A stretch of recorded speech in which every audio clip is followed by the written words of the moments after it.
when you're told that you're going to a care home, you think, what am I wanting to go there for?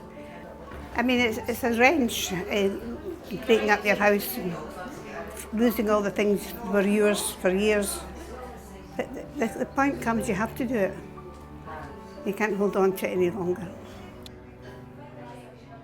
I think when we first started the workshops with the residents, we didn't necessarily say, oh, this is a human rights workshop or we're going to be talking about human rights.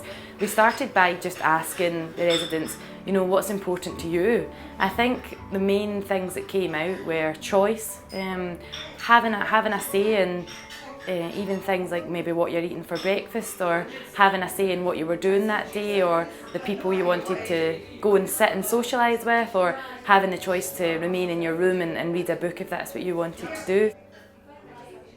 Oh, it's quite changed, yes. It involved us. That was how it changed. You felt it involved, the scheme, it involved us as well as the outsider. When you're human rights, you just, well, it's something outside here. It's something outside, but it's not. It's us as well as everybody else. We've got our human rights as well. You just want to be treated as a human being, a normal person. And because you're older, it doesn't mean you. We've had two girls doing Duke of Edinburgh Awards 14, and they're so surprised. And they said they'll never look at an old person again without realising they've had a life. I think that human rights gives you a really strong starting point for what you're trying to do if you're delivering services. It's almost like the ground rules that you can work from. I mean, situations can occur and if a staff member maybe feels like they don't quite know how to address that or where to start with resolving that issue, then going back to human rights principles and thinking about those and thinking about, okay, what's important to the person here, you know, have we made sure that the person's entitled to, they've been heard and they've made their own independent choice, and if all those things are there, then you kind of know that you're doing things the right way. We've got the invitation to go to the Hilton to see what they wanted to do and asked us about how the care home was taking care of us. Well, they wanted to know if we were happy in your care home and if we were well taken care of, and if we had days out, we weren't just sitting there looking at the four walls.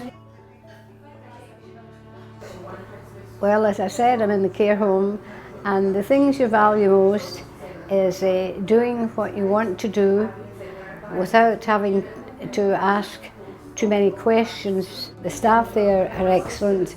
You couldn't, anything you want, they consider what you're saying and they'll give you an answer. You've got a voice, you're asked, would you like, or could you, or you're always asked. You don't just come in and say, right, you're going here, right, you're doing this, or right.